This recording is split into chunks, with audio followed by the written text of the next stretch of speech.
अस्सलाम वालेकुम नाज़रीन, मैं हूं आपकी मेज़बान सानिया गुल। नाज़रीन, इस्लामाबाद की जानिब मार्च से कबल ही इमरान खान का दबंग ऐलान सामने आ गया है। टाइगर्स भी जोश में आ चुके हैं। गुजरांवाला में पाकिस्तान तहरीक इंसाफ के चेयरमैन और साबिक वज़ीर आज़म इमरान खान ने खिताब करते हुए कहा कि कौम बताए वो साजिश थी या मुदाखलत, जबकि पहले साजिश होती है फिर मुदाखलत होती है। अमरीकी साजिश के तहत मुझे निकाला गया तो अवाम मिठाइयाँ बांटने के बजाय सड़कों पर निकला। इस्लामाबाद में आकर साजिश करने वालों को बताएंगे कि हम जिंदा और आज़ाद कौम हैं। उन्होंने गुजरांवाला में अवामी जलसे से खिताब करते हुए कहा कि पहलवानों का शहर, आपका मैं दिल से शुक्रिया अदा करता हूँ। माशाल्लाह, मेरा गुजरांवाला इस्लामाबाद मार्च के लिए तैयार है। सारे पाकिस्तान के बड़े बड़े डाकू और माफिया एक तरफ खड़े हो चुके हैं, जबकि कौम दूसरी तरफ खड़ी है। इसको इनकलाब कहते हैं। जब एक कौम बनकर बड़े माफिया और करप्ट सिस्टम का मुकाबला करे, उनको पूरी तरह शिकस्त देंगे। जब मैं इस्लामाबाद की काल दूंगा, तैयार हो। इस्लामाबाद पाकिस्तान की हकीकी आज़ादी की जंग लड़ने के लिए इस्लामाबाद बुला रहा हूँ। अमरीकी साजिश के तहत पाकिस्तान के बड़े बड़े डाकुओं को इकट्ठा करके 22 करोड़ की मुंतखब हुकूमत को गिराया गया।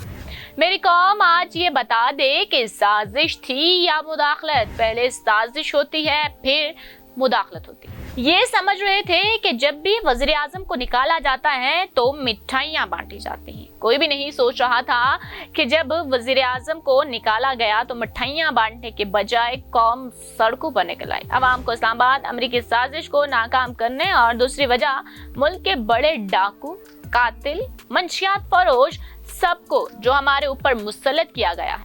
साजिश करने वालों को हम बताएंगे कि हम जिंदा और आज़ाद कौम हैं। तारीख में सबसे तेजी से दौलत में इजाफा हमारी हुकूमत में हुआ। जब हमारी हुकूमत हटाई गई तो एक्सपोर्ट सबसे ज्यादा थी। 26% एक्सपोर्ट बढ़ी हमारे दौर में। अयूब खान के दौर में सनती तरक्की में 10% सबसे ज्यादा इजाफा हुआ। बैरून मुल्क पाकिस्तानियों ने 31 अरब डॉलर के तरसीलाते ज़र भेजे।